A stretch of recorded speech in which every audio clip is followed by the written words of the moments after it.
G'day guys and welcome to Aussie English. My objective here is to teach you guys the English spoken down under. So whether you want to speak like a fair dinkum Aussie or you just want to understand what the flippin' hell we're on about when we're having a yarn, you've come to the right place. So sit back, grab a cuppa and enjoy Aussie English.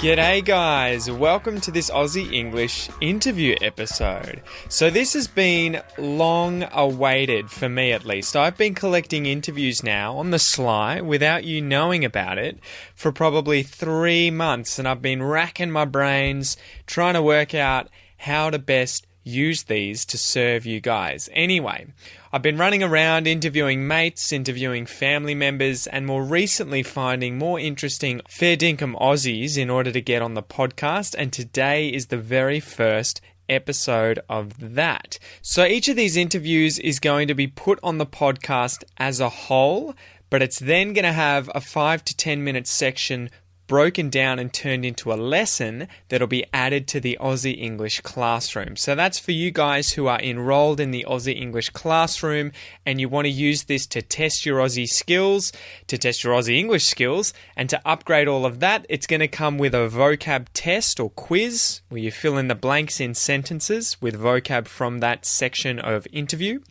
And it's also going to come with a listening comprehension exercise or quiz.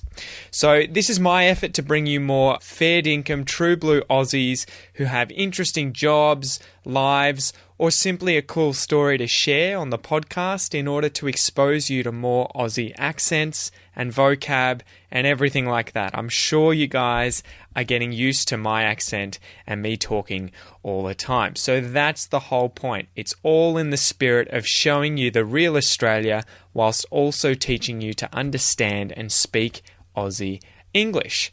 So just a reminder before we get started, this episode's obviously going to have a longer intro than usual because it's the first of its kind. But before we get started, just a reminder that if you would like to support the Aussie English podcast, if you want to help me do what I do, pay for the equipment that I get to make the podcast, put the food on my table, pay for the electricity bills, everything like that, you can do so via my Patreon page, which you can find at www.theaussieenglishpodcast.com/support. Or you can use the link in the transcript, guys, and you can sign up from as little as $1 per month. And this all goes towards helping me bring you more content. So please consider that if you're enjoying the podcast. If you want to upgrade your English and support the podcast at the same time, the best thing out there is the Aussie English Classroom, guys. This is an online learning environment that you enroll in, you jump in there, and you can complete things like portions of this interview as lessons with quizzes. And obviously also the expression episodes, which come with a lot more learning content. It's growing every day, guys. The Aussie English Classroom is forever growing, forever expanding with more and more content. You can get in there and try it for 30 days, an entire month, for just $1 at www.theaussieenglishclassroom.com/register. Or again, you can use the link in the description. Anyway, guys, enough for the intro here. Let's get to today's guest. Today's guest is none other than Stuart Mckenzie. Stuart works at the Australia Zoo as a reptile keeper and has his own snake catching business, The Snake Catcher 24/7. This is located on the Sunshine Coast in Queensland. He's been removing snakes successfully from all kinds of strange places, as you'll find out in the interview, for the last 4.5 years now. The interview had the potential to be interrupted by an urgent call from local residents needing snake catching skills, but fortunately we got through the whole thing without being interrupted. So there you go. Anyway, guys, here we go. I give you snake catcher and all-round top Aussie bloke, Stuart Mckenzie. Stuart, welcome to the Aussie English Podcast. Thank you so much for coming on the podcast today. I really appreciate your time. So I mean, no dramas. I'm pretty stoked to be doing it. I was actually looking forward to it this week. So No, brilliant. No, thank you so much for your time. And the interview may be cancelled during, but we'll see how we go. So you're a snake catcher up in Queensland. Most kids, when they were kids, obviously wanted to be coppers or fireys when they grew up. How on earth did you end up being a snake catcher? And was that something you always wanted to do? yeah, I guess from an early age, like, a lot of my mates and stuff had, dogs as pets and all that sort of thing. And we thought about going down that road, but I can't remember. I'm just trying to remember the first instance where we decided to, because I actually got 2 shingleback lizards, a very sort of common lizard found around parts of Australia, more those sort of hotter, arid regions. But, we decided to get a pair of those, and that was my first ever pet. So that sort of started out a bit different for us, getting reptiles rather than a dog or a cat, which is pretty standard back sort of 15 years ago.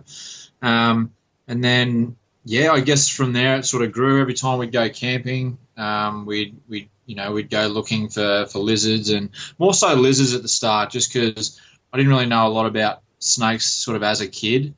So I knew that lizards weren't dangerous, so we could go catch them, and that was fine. At least the small ones.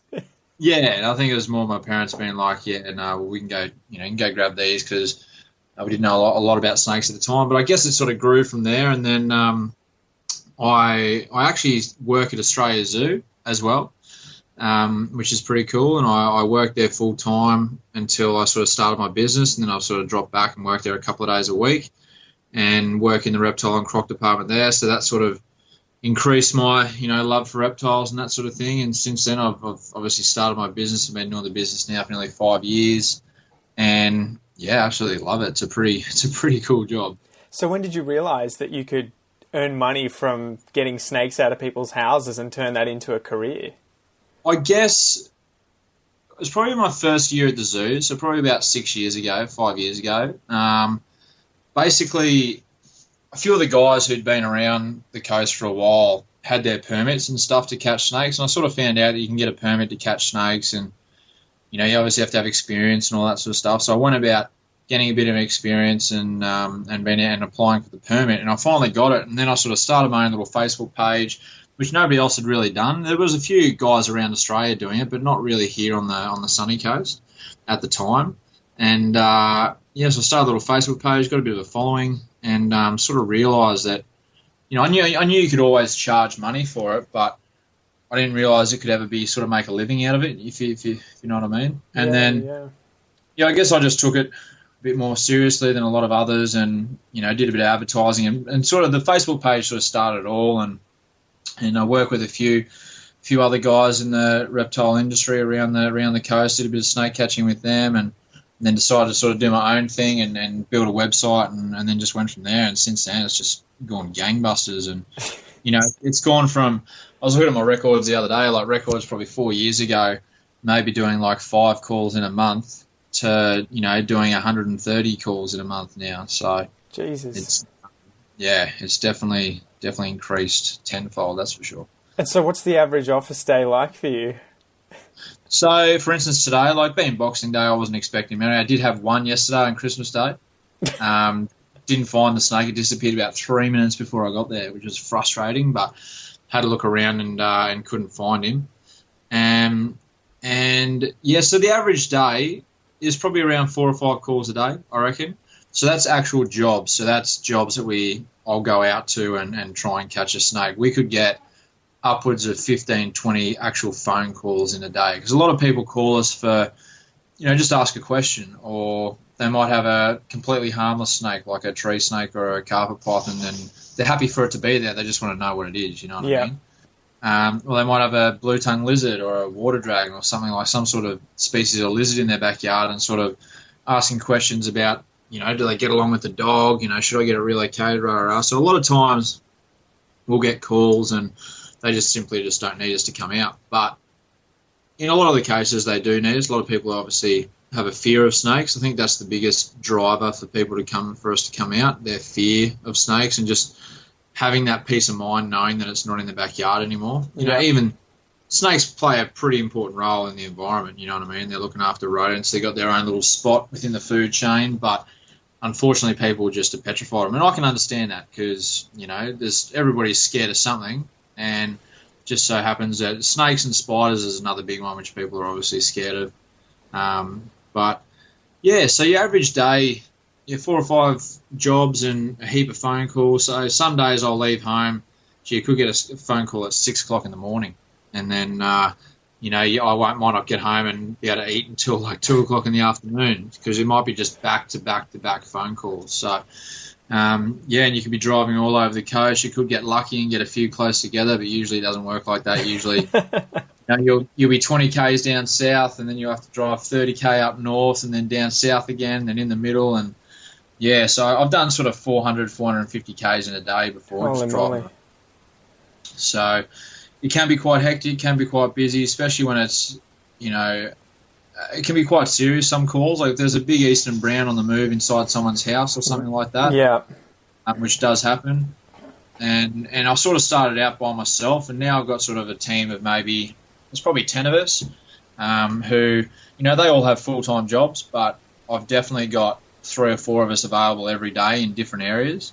So that, for instance, I got a phone call for Central Sunshine, a little bit south, so down Caloundra way, and then I also got a call at the same time for Caboolture, which is another 40 minutes south, and I went to the Caloundra one, and I sent one of my guys, Crust, down to the Caboolture one. So we can always offer that, within sort of 20, 25 minutes, we'll have someone at your house to be able to, catch the snake, hopefully, and relocate it. But as with snakes, you cannot control what they do, so... So how does the average phone call go? If someone calls you up, are they normally in a state of panic or only once they realise what the snake is? Some people, it's crazy, hey, like literally complete ends of the spectrum. So some people ring me up and they're like, hey, Stu, just letting you know, I've got a snake. Can you come grab it for me? Just not a fan of him. Just prefer he's not here. Or, I've got small pets or something. We'd like it removed. Relatively calm. And then I've had phone calls where I cannot understand them because they're literally bawling their eyes out in complete hysterics. So, it can go sort of either way. Then you get the odd one, no offense to the older generation, but, the older generation haven't sort of back in their day, any snakes, any good snake's a dead snake, you know what I mean? So that was the attitude back in the day, but we're obviously trying to change that now. Sometimes they can be, and a lot of people don't think that you have to pay for it as well. Yeah. It's getting better. Like when I first started out 5 years ago, like nearly every phone call was like, oh, what, you have to pay for it? But I'm providing a service. Exactly. It's a professional service and we don't charge a lot, you know what I mean? It's not a lot to come out and, potentially relocate something that might be a bit of a hazard. And do the people, when they do have snakes that are like eastern browns, which are one of Australia's deadliest or most dangerous snakes, do they often realise the gravity of like having that in the house before they call you, or only afterwards do they clue in and say, okay? Sometime. So most of the time it's an overreaction, I'd say. So people think they've got a brown snake, but it's actually when I get there, it's a tree snake and it's completely harmless. Yeah. But in saying that, I prefer people to be like that. Yeah. But you get the occasional one. For instance, the other night I got one. It was actually about 10 minutes away, and the guys had rang me earlier in the afternoon, and they'd shooed this little snake out, thinking they're like, oh yeah, I think it's just a tree snake, and they shoot it out with a broom. Yeah. Got it outside, and then it turned up again inside again. So I don't know how that, but they're like, oh, can you just come and get it? It's just been really painful. I rock up, and the guys had got no shirts on, walking around in bare feet, and I look into the pantry. And it's a 1.5 foot eastern brown snake. Is the little brown spots on the back of the head, and you're just like... A few markings in a couple of nights. It was actually a really pretty snake. Had some stripes and stuff on it still. But yeah, just sometimes you run into some pretty crazy circumstances. And I've caught snakes literally in every situation now that you can think of. Like just... If you point to a section of your house, I've caught a snake there. They can get anywhere... especially when they get inside. And the majority of snakes are capable climbers as well, including some of the venomous ones. So what are some of the strangest positions you've found them in? Well, recently I caught one in a printer, so it went behind a Christmas tree. The video sort of went pretty crazy online. But yeah, went in behind a Christmas tree into a TV cabinet, and like no joke, actually I've got a printer here, so I lifted up this part of the printer and that wasn't there. It was in under here. Like I'm talking not a little red belly, like we're talking something that was probably 4.5 foot long. And it was a red belly black snake.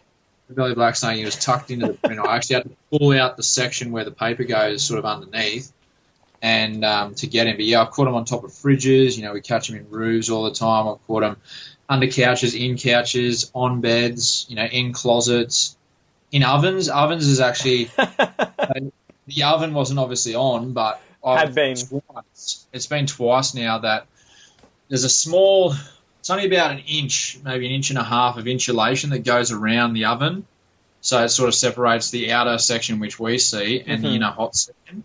And I pulled out 2 7-foot carpet pythons out of that insulation area. Like I actually was about to accuse these people of being loony bin because I'm like, there's no way there is a snake here.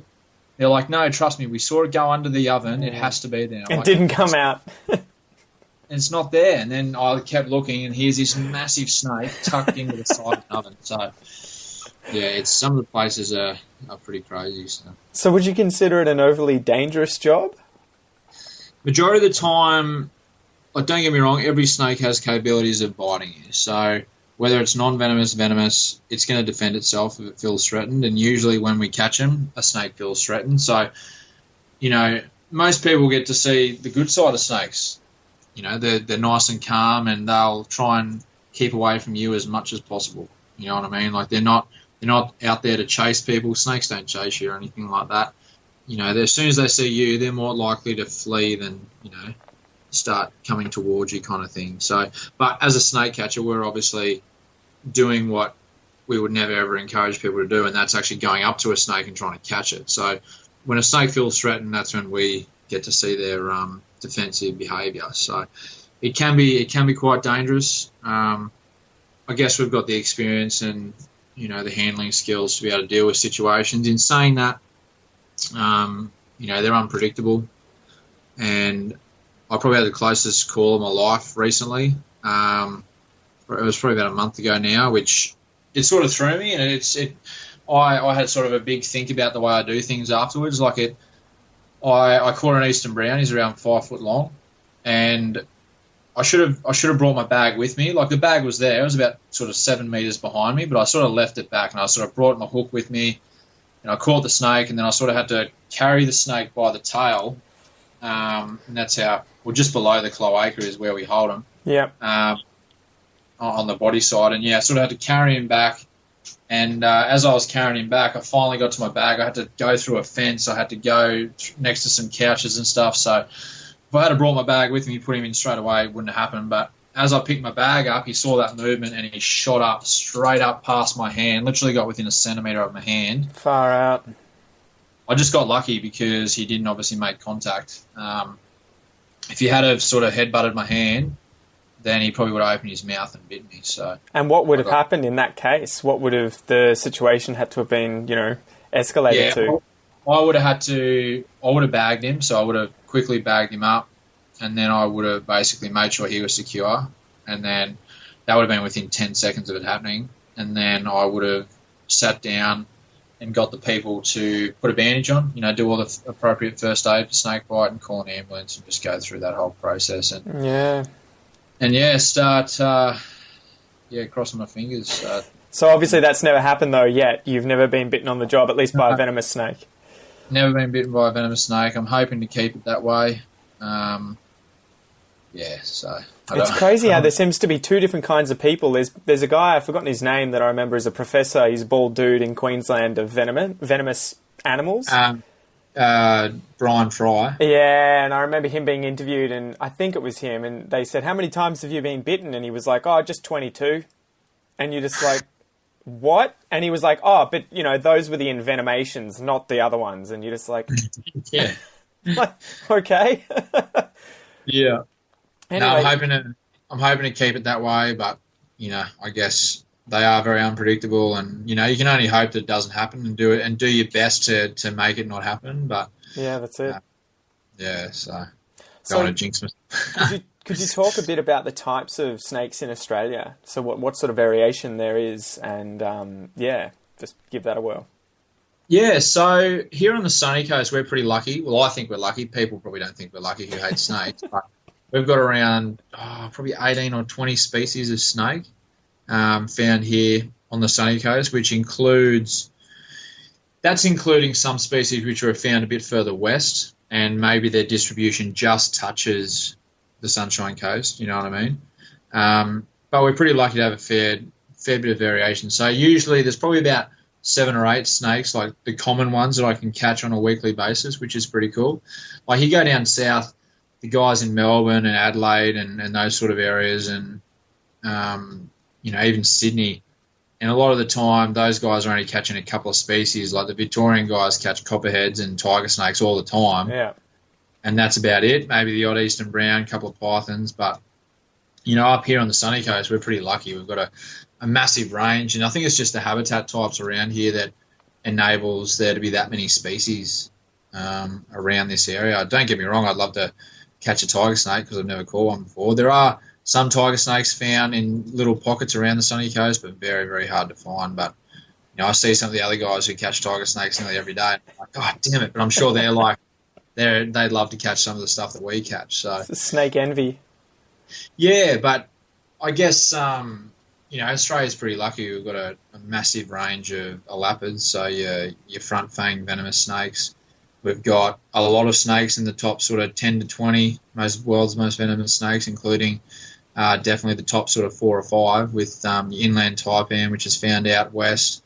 You got your eastern brown snake, which I get to catch, which I'm pretty lucky to catch that. They're found a vast majority of the eastern side of Australia. You got your red bellies. They're not on the top 5, but they're obviously a pretty cool snake that everybody loves, and a very how could you say they're an obvious snake. They're like, everybody knows what a red bellied black snake looks like. So, yeah. Whereas brown snakes get confused for about another 5 or 6 species around here, just on the sunny coast. So. And then you got the coastal taipan, you got the tiger snakes and the death adders. So we've got a lot of venomous and dangerous snakes. But as I say to people, snakes are only dangerous if you let them be. So, you see a snake in the wild, you keep your distance, the snake's not dangerous.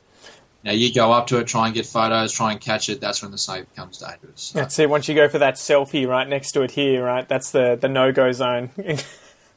Exactly right. So I guess that's what we're trying to. That's why we're doing the Facebook pages. That's why we do our posts, to try and teach people to, just keep your distance and be smart about it. It's all common sense. It's like with most animals, what I mean? It's a lot of it's common sense. So who do you find the people who do get bitten, what kind of activities are they doing that leads to them putting themselves in a position to be bitten? It's usually people trying to catch or kill them. So that happens 90% of the time, I reckon, where someone tries to get a shovel out or tries to hit them with a stick or just tries to catch and remove them themselves. So it's, snakes can move so quickly, and if you're coming at them with a shovel, not only is it illegal to kill any native wildlife, and it's massive fines, but it's just so dangerous. Like you come at it at an eastern brown with a shovel, he's just going to see this big object moving towards him, and he's going to defend himself. And I think people forget how quick they can be. You know what I mean? Like they're not going to be able to chase you down or anything like that, but that strike and that initial speed is quite crazy. So that's crazy. So that's the main way, yeah. Like the odd person will get bitten accidentally, like gardening in there, picking some weeds out or putting their hand into a bush, and then the snake sees movement and all they think is a rat or something, and that's the reason they bite. But majority of the time it's when people are trying to catch or kill a snake. So. And can you tell us the difference between the different kinds of Australian snakes, elapids and pythons, for example? Yeah, so we've got 3. We've got the elapids, the colubrids, and the pythons. So pythons are your egg layers, so they're all egg layers and non-venomous. Your colubrids, which is the biggest actual group or family of snakes around the world, but we've only got, I think it's 6 or 7. So Australia doesn't have many colubrids. That's like your brown tree snake, for instance, and some colubrids are venomous, some aren't. So that they're kind of like that middle ground. That's why I guess they've got the biggest, you could say, variety of snakes around the world, and they're the largest group. And then you've got your venomous front fang elapid snakes, which we've got plenty of those here. So I guess, we, with the pythons and that, they are quite recognisable. They usually got that big sort of busty head, and they've got that mottled blotch pattern on them. They're quite a sort of robust snake compared to a lot of your venomous stuff. I guess when it gets confusing between the three is when the snake's smaller. Yeah. So, even pythons, for instance, when they're young and within their first couple of years, they can still remain sort of like a browny colour. They can remain brown their whole life, but usually they sort of change to a bit more greeny shades of colour and that sort of thing. But I guess, it's when the snakes are small and young is when you can when you make that sort of confusion, if that makes sense, and that's where people get sort of confused. And sometimes I know I've been doing this for a little bit now, but it sort of blows my mind sometimes when I'll go out to someone's house and they're like, I've got a brown snake, and I walk in and it's a carpet python. I'm like, how can you confuse that? But then again, if you're not someone who deals with snakes and the carpet python's got a bit of brown on him, then you're going to think it's a brown snake. And I guess that's where that confusion comes in, and that's why we don't want people to take things into their own hands and that sort of thing. And but it is pretty cool, the amount of variety we have here in Australia.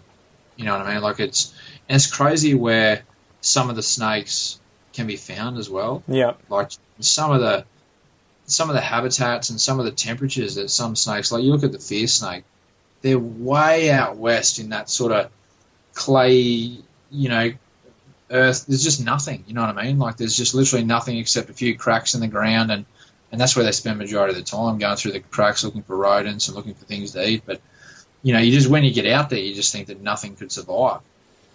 I guess that leads well into what role they have in the ecosystem. What sort of roles do most snakes sort of occupy, and why are they important?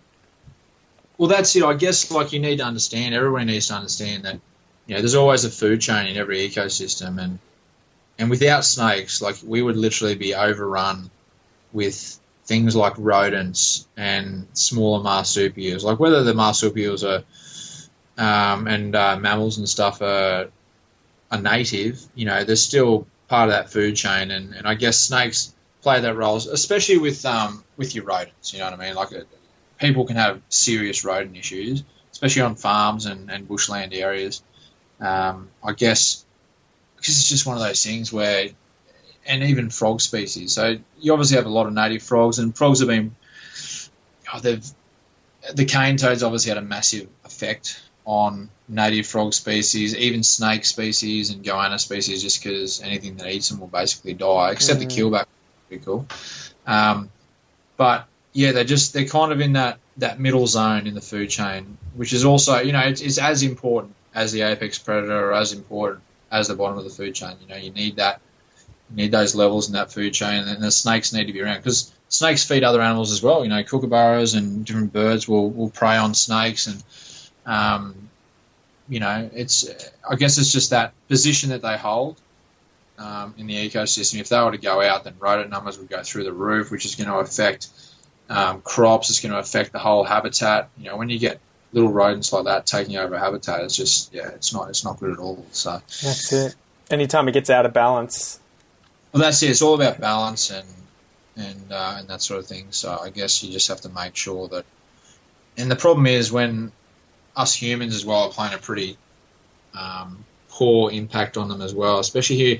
I see it on the coast all the time. People always ask me, why are snakes coming into people's homes? Why are we seeing them so often? And I guess, the amount of infrastructure and the amount of buildings that are, getting built and bushland areas getting knocked down these days is crazy. You hear about it on the TV all the time, and I realise that, humans need somewhere to live and all this sort of stuff, but we're still knocking down all this habitat, which, not just snakes, like hundreds of species of animals, not just reptiles, we're talking mammals, birds, everything. They rely on that habitat. And when that's gone, then where are they going to go? You know what I mean? And I guess the main reason why they're seen around homes is because, one, there's rodents. Rodents are attracted to homes due to scraps or places to hide, and chicken coops, any pets that, you leave out feed for, that's going to attract rodents. Then we've got skinks and frogs and insects, obviously attracted to the light. That's why the geckos come try and eat the insects, and the frogs come because there's either a water source or to the light as well to try and grab some insects. And this is all the things that snakes eat. So that's another main reason why snakes are sort of found around the sunny coast and around homes. Not even just the sunny coast, around the whole of Australia, around homes. So. Yeah. So what advice would you have for someone who has come from overseas and wants to see snakes? What advice would you have for them if they came straight to you and said, what's the best and safest way to see snakes in Australia? I always recommend if people have got a fear of snakes and want to sort of overcome that, then go to a zoo or go to an animal, or whether it's a sanctuary or a little, park or whatever, where you can go and actually hold a snake. That's always a good start. We can go hold a snake in a controlled environment where it's safe to do so. Like, don't go out in the bush and try and grab a snake and just put it around your shoulders because, who knows what it is. And even the pythons, which have they're most of the time, probably 9 out of 10 pythons are really well behaved. But if you get that bad one, he's going to try and bite your face off. So I guess it's all about getting that, being able to experience wildlife and experience snakes in a safe and controlled environment. And if you want to go looking for snakes, most of the time in Australia it's as easy as going for a bushwalk. You have to obviously time certain times of the day, sort of morning and afternoons, and weather conditions are going to affect it. Time of year is going to affect it. Even the moon sometimes affect it. You know what I mean? Like I'll often go herping with some of my reptile mates, and we'll go out at night time and go have a look for some snakes on the move at night. But if there's a full moon out, then you usually don't see them. So there's a heap of stuff that sort of affects snakes. And I guess if you're going to go out looking for snakes, you need to be prepared to give them some space. Like, not be one of those people who, as soon as you see it, you're going to go try and catch it, photograph it all.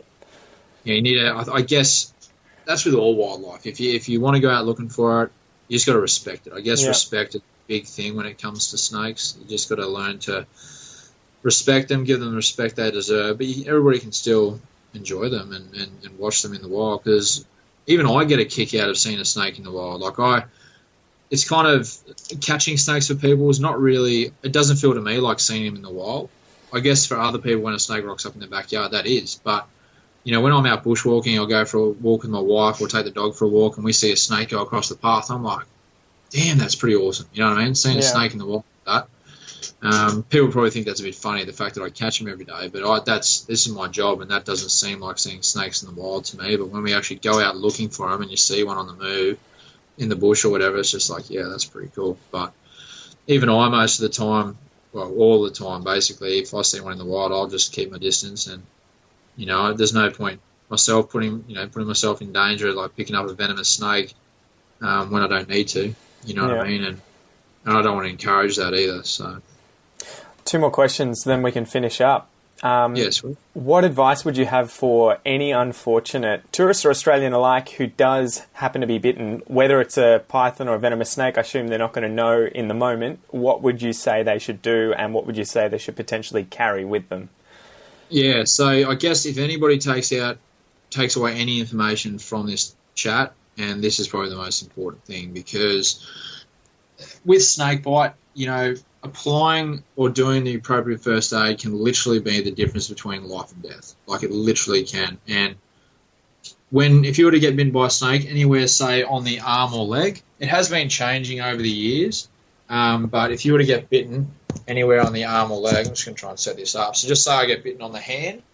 What I'm going to do is, initially, you're obviously going to make sure the danger's gone. So if you're in your backyard and you've been bitten by a snake, and the snake's still on the move in the backyard, I'd probably quickly go inside and sit down in the cool on the couch and relax, and then immediately have one person calling the ambulance and another person applying a first aid bandage. So what you want to do, the latest thing that I've heard, it used to be wrap a whole bandage around the bite side, then wrap another one up the arm.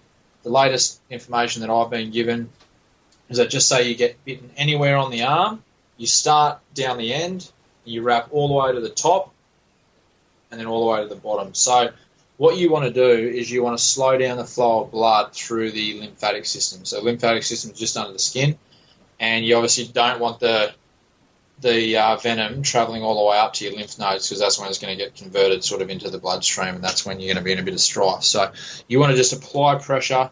If you don't have I always recommend every Australian home has a couple of, snake bite bandages in their home. And I actually joined up with a company recently, and I sell them to people and often give them away as well to people when I go and catch snakes for, because I always ask the question, do you have a snake bite bandage, or do you just have a bandage in general? It doesn't have to be a specific snake bite one, just a normal crepe or elastic bandage or whatever they're called. And just apply that to the bite site, and then you're going to remain calm. And by this time, someone's already rang the ambulance, and you're going to always wait for the ambulance to come to you. I guess sometimes there's probably, I don't like to ever sort of encourage people going to the ambulance, but I guess if you're in a place of no service, or you ring the ambulance and they recommend get the person who's bitten to lay down as calm as possible in the back of the car, and we'll meet you somewhere. Like, this is if you're 3 or 2 hours literally in the middle of nowhere. Yeah. But, here on the sunny coast, or any built-up area really along the east coast, or majority of towns and stuff around Australia is going to have access to an ambulance pretty quickly. So it's always best to just remain calm, stay seated or lie down or whatever is a comfortable position for you, and wait for the help to arrive. And then that's when they'll pick you up, take you back to the hospital, do some tests, and they'll assess your condition and basically monitor you for 12 to 24 hours. If you ever rock up to, I know every situation is different, but if you ever get to the hospital and after 3 hours they're like, nah, you're all good, we'll let you go, stay there. Yeah. I haven't heard of it happening often, but I've had a few times where a few things have gone on where they've said, yeah, no, you're all good to go, but I've heard of reactions of snake bite happening 6 hours after the bite, you know what I mean? Or, never get the bandage taken off until you're at hospital, or until you've had tests done, you know what I mean? Like, needs to stay on there, because people have died because a bandage has been removed too quickly, or little mistakes like that. And always mark the bite site too, that way on the bandage, that way they can sort of cut into the bandage just around that bite site and then take a swab to work out what it is, what kind of snake it was. So yeah, it's just so important. It's something you just got to take very seriously. You know what I mean? A lot of snake bites are dry bites, so that's basically when a snake will bite and won't envenomate. And they'll do that a lot, because if you think about producing venom for a snake takes a lot of energy, and they're not necessarily going to want to use it on a human being who's 40 times their size, because they can't eat them. Yeah. They usually use it on little mammals or little reptiles or whatever, to be able to, not only does it subdue their prey and kill them very quickly, but it also sort of helps in digestion as well. So I guess it's about, a lot of bites can be dry bites, but you just can't take that chance. Exactly. You know what I mean? Just cannot take because the time that you think, oh no, it's a dry bite, should be right, it won't be a dry. And you just can't take that risk. So. Far right. All right, last question. What should people do if a snake is in their house? Yes, so if you see a snake inside your house, I would absolutely get it relocated. Now, if it's inside your house, so obviously a window's been left open, or it's coming in an open door, even if it's non-venomous, I usually recommend people to just get someone out, get it relocated, especially if you don't know what it is. If it's in your backyard, I guess it's a personal choice. Even if it's a venomous snake, a lot of people on farms call me and they'll send me a picture of a massive 6-foot eastern brown. They're like, oh, we don't mind. We've brought the dogs in. He'll just move on. They're on property. The snake's going to move on. And by the time I get there, I probably won't be able to find it anyway. But it's more so when you're in suburbia and you've got a snake in your backyard cruising around, best thing to do is get everybody away from it. So remove any danger. So get the kids, the dogs, pets, all adults inside. Or if it's inside, get everybody outside. But it's always good to have someone keeping an eye on it from a distance. And I guess if it goes into an area where you can't see it, so if it goes in under the couch, keep an eye on all the areas around the couch. Don't let anybody near there until you see it move out, or even when it moves out. Just keep everybody away. So I guess, if it's inside, I'd always recommend to just call someone, keep an eye on it. If it goes in a bedroom, just lock the door. Don't worry about keeping an eye on it. Or if it goes in any room that you can isolate, lock the door, or don't have to lock it, but shut the door. Put a towel under the door so it can't get back out underneath the door. and then we'll worry about it when we get there. The snake catcher can just open the door and go through everything. That's not a drama. It's probably safer than someone standing in a room, which can be quite a tight space, and having to worry about a snake on the move. But when it's outside, it's kind of personal preference, but I always recommend if there's pets involved and it's a venomous snake or a big python, just to get it relocated. The snakes are never harmed. We just pick them up and we relocate them to bushland within sort of 4 or 5 kilometres according to our permit. And we always pick a good spot to release them, and where we know that they're going to be able to still thrive and, have access to food and water and shelter. So. Oh, brilliant. Stuart Mckenzie, snake catcher, thank you so much for being on the podcast. Mate, no worries. I enjoyed it thoroughly. How can people find you, especially if they need this snake catching help up in Sunshine Coast in Queensland? Yeah, so my business is called The Snake Catcher 24/7. So if you're not on the sunny coast, I guess it's either a matter of just Googling snake catchers for your area or going on Facebook. A lot of snake catchers have Facebook. But yeah, if you're on the sunny coast, it's The Snake Catcher 24/7. And my phone number is 0408 545 440. And like I said, 24 hours a day. If you have a snake at 3 o'clock in the morning, do not hesitate to call your local snake catcher, because we're all 24/7, even though it's hard to get up sometimes at 3 o'clock to catch a snake. We're happy to do it because it's what we do. So. Oh, brilliant. Thank you so much for your time, mate. I appreciate it. No worries. Thanks, mate. See you guys. All right, guys, I hope you enjoyed that episode with Stuart Mckenzie, snake catcher. Remember, if you would like his services, if you guys live in the Sunshine Coast area in Queensland, his phone number is 040 854 5440. He's on call 24 hours a day, 7 days a week. So if you have a snake in your house and you need it removed, give him a call. So I hope you enjoy this episode. There's loads of Aussie slang, expressions, vocab. He's got a great accent. And remember, if you would like to support the podcast and help me bring you more interviews like this, you can do so via my Patreon page. The link will be in the transcript. And if you would like to support the podcast whilst learning Australian English and upgrading your English, make sure you get into the Aussie English classroom and finish today's 5 to 10 minute segment as the exercises that I've created for you in there. So that's designed to teach you Australian English even faster. So that's it for today, guys. I hope you enjoy this episode, and I'll see you in the next one. Peace out, guys.